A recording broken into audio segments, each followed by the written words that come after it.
Hi, I'm Lonnie. I'm Amberlicious. And this is going to be a fun one. Yeah. We're Untitled Network. This is the season 10 finale of The Walking Dead. Oh my gosh, yes. I think this one's called Certain Doom. Uh, yeah, a certain doom. A Certain Doom.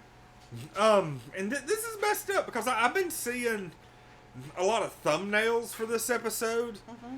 And it showed Daryl. You know how like Daryl was in the hood and he was walking through the zombies? They were really trying to screw with people because they altered the color of his skin to make him look more zombie-ish. He had like gray skin in the picture. Yeah. And that was like they were trying to make him look like he had turned.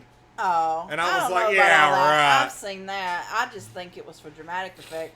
If people read into that like that, then so be it. You know? Like, if they're going to turn him into a zombie and kill him off, they're not going to post a picture of it before it ever happens. Right. It's going to come out. You're never going to expect it. It's just going to happen.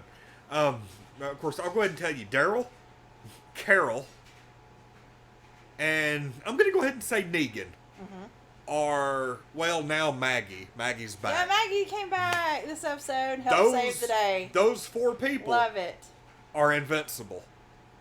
You remember how you used to, what was it, Rick, for a better Rick, Carl was invincible for a while. And yeah, they weren't going to get rid of them for we nothing. actually thought, and basically the same people, Carol and Daryl, like those four were not going to die.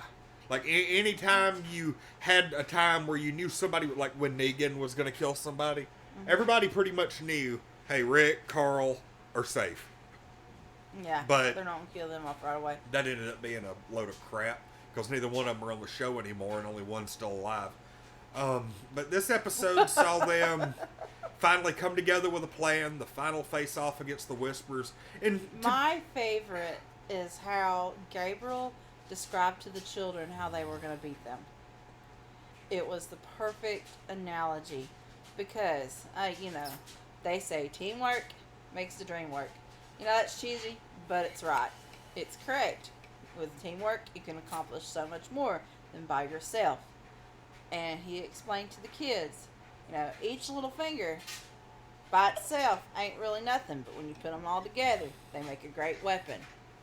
And he listed all the communities. And, of course, there's only 4. And the children said, well, is that going to be enough? Oh, you didn't let me finish. All the people that aren't here. And he's not wrong. Like, the communities are great and stuff, but the people that were outside were the people who tie everything together. Yeah. They are. Their toughest warriors and leaders were out there. And that's including Lydia and Negan. They ended up out there. Probably the most anxiety-producing anything in this episode was the walk through the massive herd. And we ended up losing somebody who was like a minor character. I don't even know if she had a speaking role. Yes, she did. Her name was Beatrice? Yeah, she's one of the main ones on Oceanside. Okay, well, you can here's the tell. thing, though. Oceanside doesn't play that huge a role. Yeah. They're a part of the communities, but we don't see a lot of them, and they just don't. They don't play a huge role. Like, about their only role is people don't know about them, so they can go there and train in private. Yeah. I mean, it's just a hidden community. Because that's how the season started, was them training on the beach. They were at Oceanside training on the beach, and that's actually the best place. Whisperers, even though a Whisperer mask washed up, they're not really gonna be fucking beside the beach. They like the woods. Yeah. And this, the whole Whisperer thing is now over. Come to find out, God, what was her name? Anyway, come to find out, everybody survived the cave collapse. Yeah, and everybody did. Everybody's made it out at different times. Yeah, the lady that they showed here. The last one, Kelly's sister. I don't remember her name. I can't remember her name, but she was found by Virgil.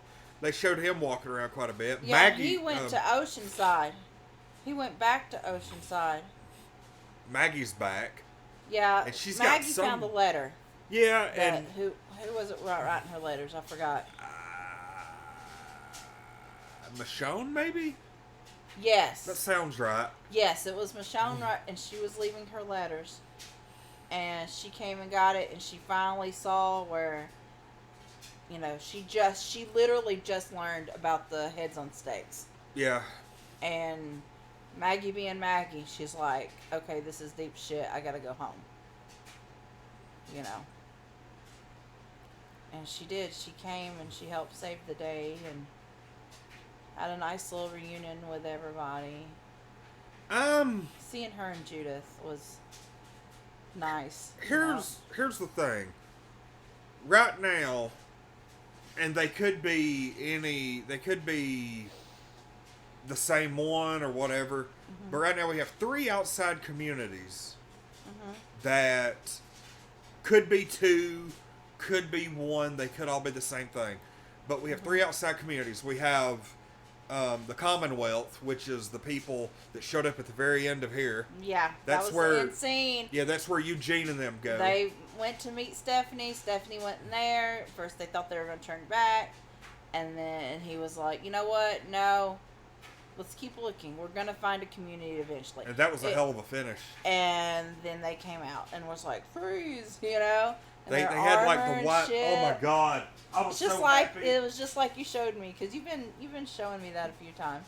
Yeah. The cover. Like the comic book series is actually called New World Order, and I don't know if you could see them there on the comic book cover, but yeah, really cool. And I actually had a oh damn it. Oh, there we go. And I actually had a letter printed,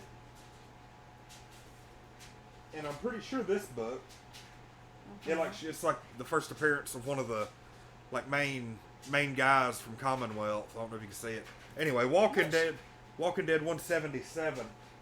I actually had a letter printed in that issue. Nice. Which is interesting because I had letters printed in that and the first appearance of the Whisperers, so I had kind of a all-star deal going. Good. But anyway, it was really cool to see them because they did them justice. They looked just like they did in the comic book, and I was super happy about that. The big thing that happened here, the Whisperers are done. I wasn't a really big fan of the way they got rid of them. I felt that was kind of anticlimactic, all things considered. Really? I just... Kidding me? I don't know. I like running them off a cliff. What else was they going to do with all them walkers? I'd like to know. But to see, I don't think it was believable. Oh no, that was very believable. You think so? You think all the walkers would just follow each other off of a cliff? They've been following each other this whole season. All the way to the last one, though? Yes. I don't know. It just didn't seem... It's a domino effect. We have seen that through this whole series. Well, I guess what bothered me was the fact that, Carol was about to jump off the cliff. Lydia saved her, which was all well and good. But then they just... Well, they were conveniently...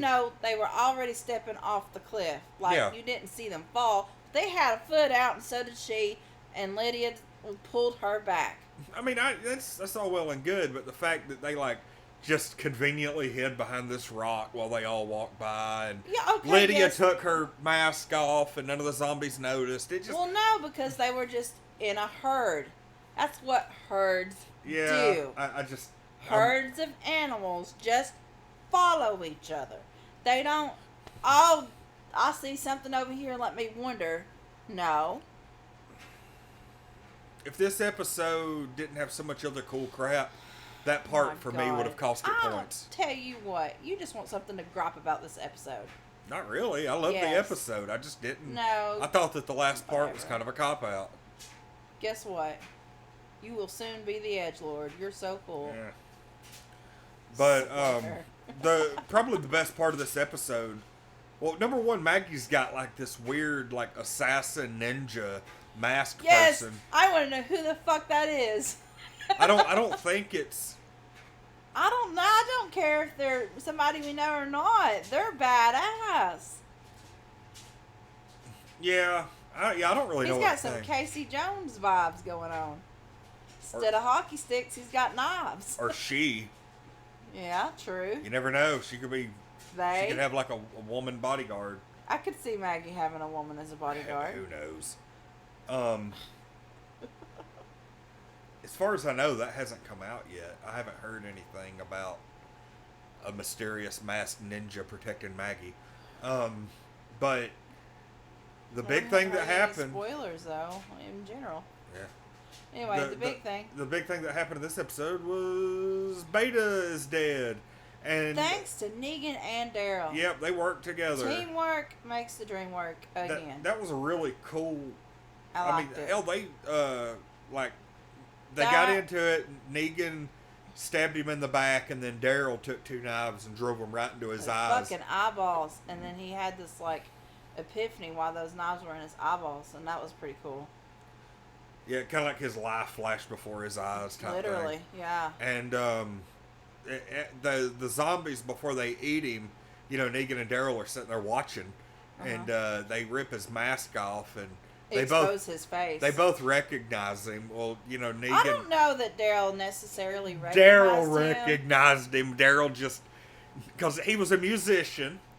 Right. And he apparently was very famous because his poster was up everywhere. Right, when they did his background story. Yeah. And Negan was like, holy shit, you know who that asshole was? And Daryl's like, nobody now. Yeah. And I mean, that was just Daryl not wanting to give that guy the not the satisfaction, but he wasn't wanting to give him credit in his dying minutes. He wasn't want to give him any kind of humanization. Yeah. Because he really was a monster. He was. Oh, yeah. He was responsible for a lot of people getting killed. An amazing death scene. I really enjoyed it. Yeah, because they swarmed him and the way the camera worked. And it was fantastic. And, Negan and Daryl came full circle in that scene. Negan stepped up because he wasn't going to go out there to begin with. Or that could have been just his plan. Who knows? I think so.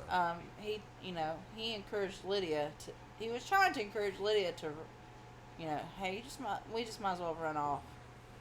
And both of them was just like, no, maybe not. In their own way. Even Carol told Lydia, hey, you've got to make your own way. I'm not your second mama. But she chose to save Carol.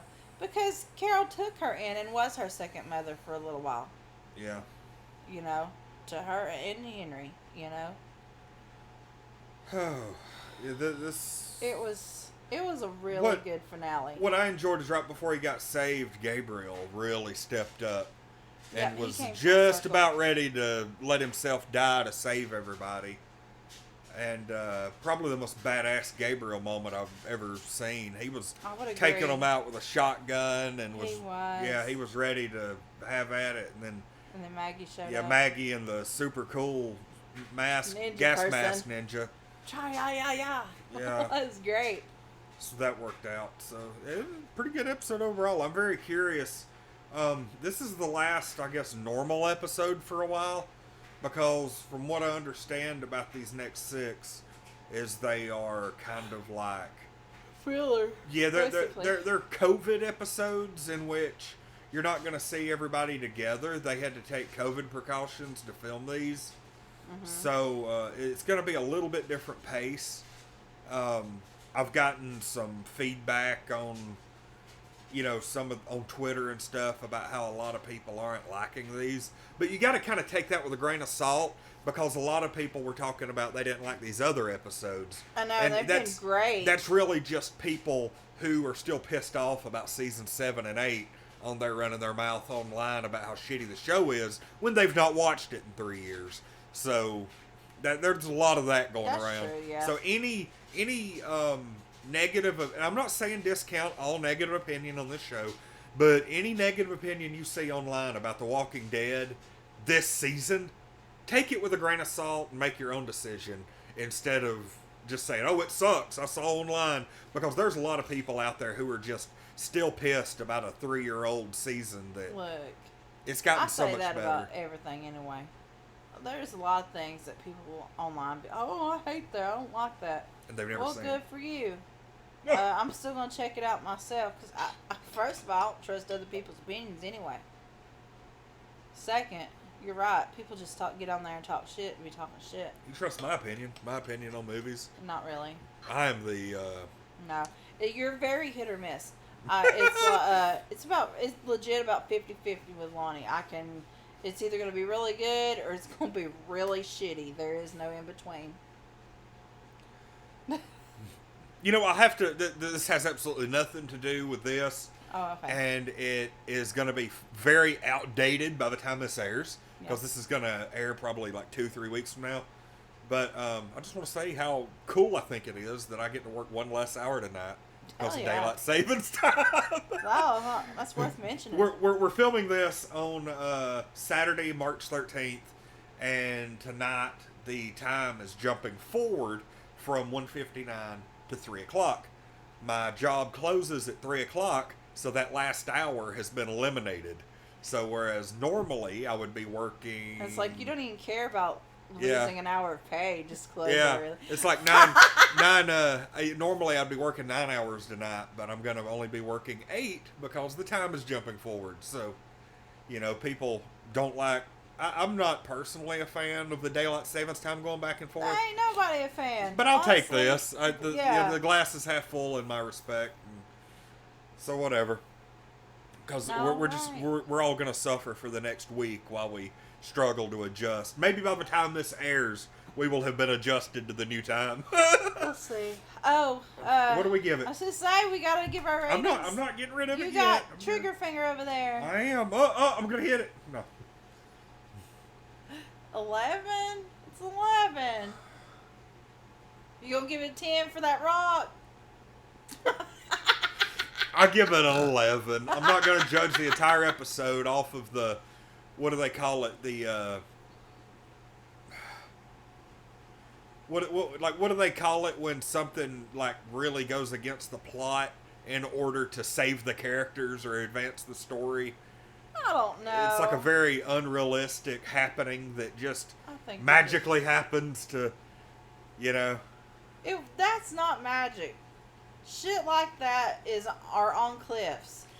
You don't know. You don't go outside. It's kind of like one of those deals where people are about to be killed by zombies and they're up against like a cliff wall and suddenly, oh my God, there's a hidden door here, and it just comes open. It was not that ridiculous. It was not that out there. It's pretty damn close. Again, for somebody who don't go outside, shut up.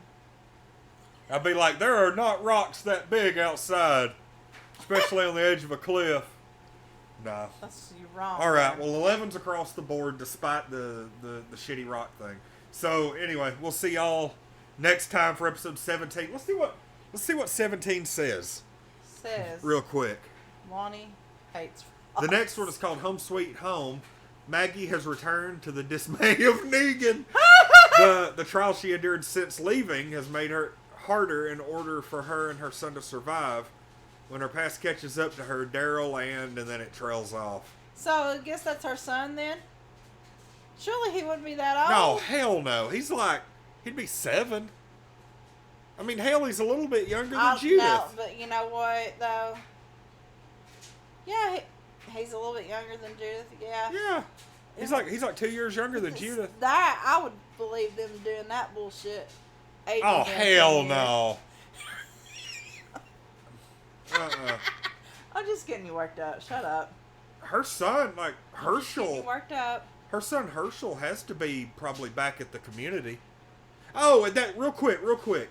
This is what I was going to say earlier, and we got sidetracked.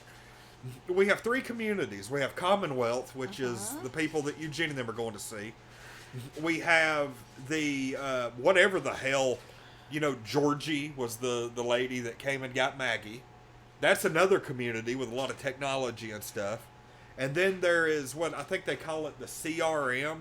And that apparently, they're dealing with that a lot on Fear the Walking Dead and The Walking Dead, The World Beyond. And that's supposedly where Rick ended up.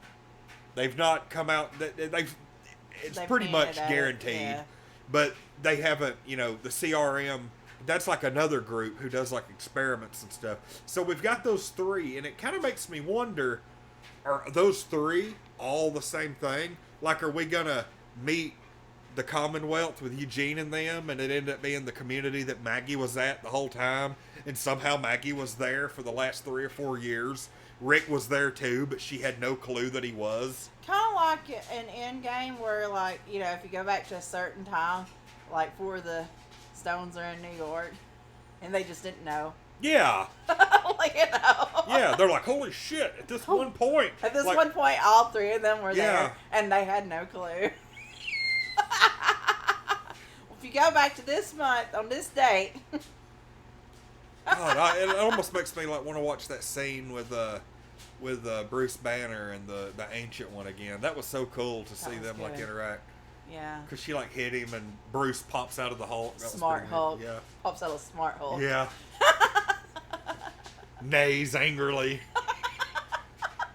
Okay, there's a joke. No, just real quick, there's a joke there where we watch movies and shows a lot of times because we have a shit ton of background noise in this apartment, and we'll watch the shows with the captions on, and like it's just funny to see how the captions say, because they actually call him Smart Hulk in the captions, and anytime you have like a lot of horses on there, like they will actually convey the emotion of the horse. We were watching Tangled. I taught Lonnie and I watching Tangled. Yeah. And Maximus, the horse, is of course got a lot of personality. He neighed angrily, and it showed it in the caption. That just tickled Lonnie. And every time we watch a scene with The Walking Dead, it'll say like horse neighs or horse whinnies or some crap like that, and I'm like, neighs angrily. Let's do this. All right, everybody have a good rest of the night. We'll see y'all next time for episode 17, The Walking Dead COVID episodes.